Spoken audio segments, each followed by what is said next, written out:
I've done two small jobs on the car tonight. Well, one small job and one big nerve-wracking job. I made up little half-inch pins to go through the rear spring shackles while I'm still waiting for the proper bolts that go through there. And I've measured this up, and if you measure from the center of the axle, it's quite handy. You can use the little notch on the castle nut there. And if I measure from there back to the center of here, I basically get 96 inches, which is 8 feet, which is correct. That's what it should be. It's quite interesting. The swing on the shackle actually makes quite a big difference to the position. So you don't have much swing, but it shifts this a long way. So the other thing I did is I cut this piece of aluminium tube to basically be the same width as the back, so that gives me the width of the springs across the front there. There's a little bit of wiggle in the springs left to right as well. Very fractional, but you don't need much movement there to have quite a lot of movement there. And what I think I will do next is bolt this casing onto here and make sure it's completely centralized, of course, and that this is perpendicular to the axis of the car. And I can mark on the chassis where the edges of this tube are. Then I will dismantle all the brake assembly, take the torque tube out. I think I may actually just be able to unbolt the torque tube and leave all the brake assembly attached to it. I think I can actually. So that makes that easier. Then I can get the torque tube out of the way, actually sit the axle in the trunnion blocks. Again, make sure it's all nice and square, which will be down to the positioning of these front shackles. And by marking the same position on the chassis, I can measure the distance between them, and that'll give me exactly how much to shorten the torque tube. And it's about 11 inches shorter. So just looking at it, you can see this flange needs to come to about here. I'm trying to decide whether or not I will make up the front mounting pins and plates before I do that. It's probably wise. Although, thinking about it, it's the torque tube and the rear axle that will set the position of the springs and the shackles, I guess. Because I'd have to think about this, about the movement, but I don't think a small misalignment is going to upset it that much. The only thing I have to be careful of is making sure the axle is perpendicular to the body of the car. I'm just sort of thinking about it and wondering, well, what happens when the springs move different amounts? Does it shift the torque tube around, or I guess it twists it, but it shouldn't be moving backwards and forwards. Obviously, when the torque tube goes up and down, this all moves in an arc. So these clamps aren't tight on the axle. The axle actually has to rotate inside those. But I'm just trying to figure out what keeps it aligned forwards and backwards. I guess it just kind of all locks into place. I guess that'll become clear later. The other thing I've done, which is the big scary job, is trying to set the end float on this. And the proper way, which is the way I've done it now, is take material off the front of this bush. So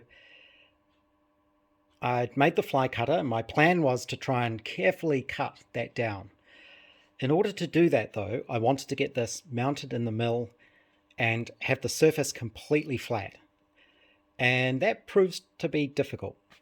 So I think the main problem, apart from my lack of machining ability and skill, is there's not really any easy way to clamp this down, because these flanges are all kind of overhanging. And I tried all sorts of things, blocking it up. See, I've got one of my little shims under there, shimming it up. But in the end, I found this thing is so non-rigid, even just tweaking the bolt a fraction of a turn would move this more than a few thou. So I couldn't get it level at all. It would just move more than the couple of thou, and I wanted to get it completely flat. So in the end, what I did was I just set it up so that it was rigid and it was in a fixed position and it's not moving. Then I used my dial indicator to measure 4 points on the front of the bush here, and I wrote down what the values were, and you can see, trying to level it, it was within, there was 2.5 thou of offset in it. But with it all rigid like this, I have this all set up, and I can move the table and measure different points. And then I just used 800 grit wet and dry, and very, very carefully and very slowly sanded the face of that down. And it took me a very long time, probably a couple of hours of mucking around, because I would sand a little tiny bit and then stop and measure it in all 4 points again to make sure I was staying flat. And I basically just kept doing that until I got it down to, I think it's at about 3 thou now. I won't know for certain exactly what the infloat is until I take this out, and hopefully everything's remained rigid and even, but it's between 2 and 3 thou, which should be ideal. Making the fly cutter didn't go to waste because I needed something flat that I could use as a sanding block. So I don't know where I've put it, but I actually used my, here it is, the milled flat piece of aluminium I made to test the fly cutter, and used that as the sanding block because I know that's pretty flat. So I just very, very carefully, very slowly sanded it down. So according to the indicator, if nothing's moved, that should still be flat. I'm going to clean it all up, put the crank back into the block, and then check, see what the infloat is. Hopefully I haven't messed it up. Have this all assembled again. Everything's bolted up.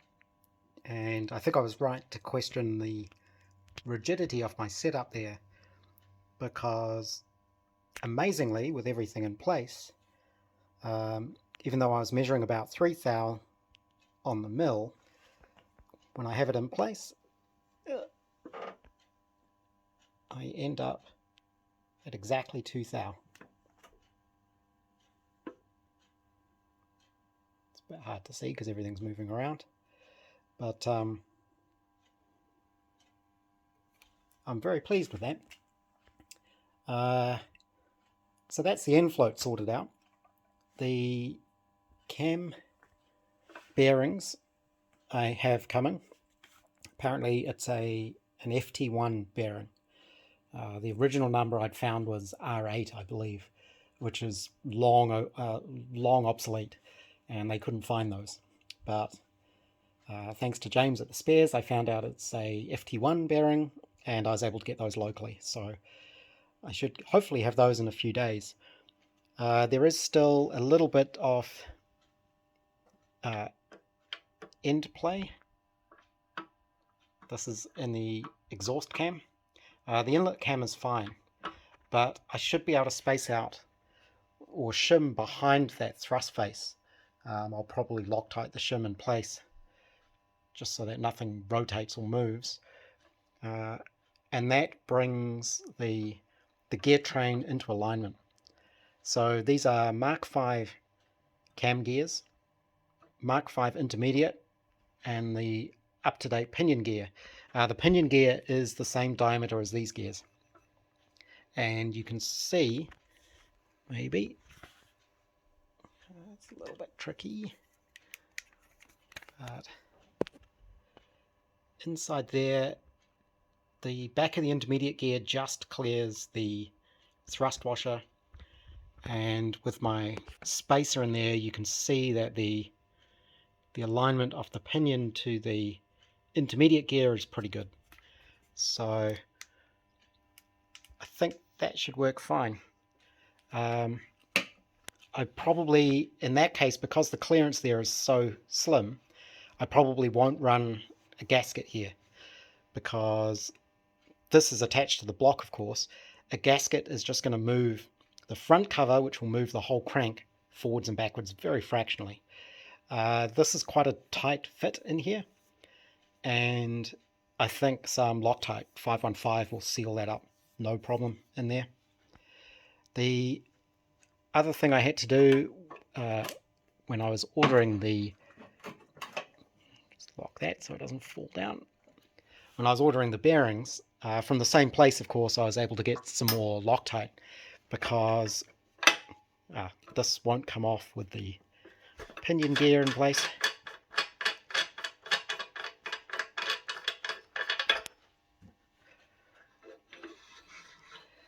So the intermediate gear runs on this intermediate shaft, this eccentric shaft rather.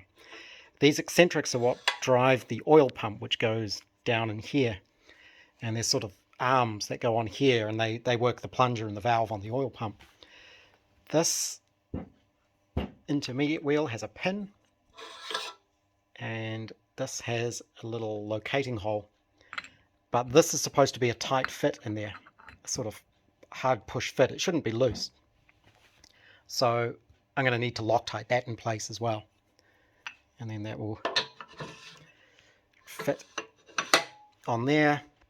And then I'll have to figure out what I need. A little packer, I believe, that goes in the front cover, which I've completely misplaced.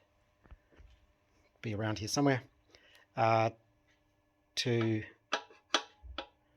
must be something that takes up stops this from moving backwards and forwards. So that'll be the next thing to figure out. But it's all looking good at the moment. I'm very pleased that end float worked out okay. That's all now correct. The gears all line up. This will all obviously have to come apart again multiple times. And now I should be able to start looking at putting the rods in place and seeing if the pistons go up and down, I guess. And I still need to figure out the taper on the flywheel. I could try lapping it on. We do the same thing on Austin 7 flywheels and Austin 7 rear hub half shafts, which are smaller than this. And people will tell you from experience, it doesn't actually take that much lapping to move the piece you're lapping on further down the thing you're lapping it on. So it doesn't take much off here to move that way.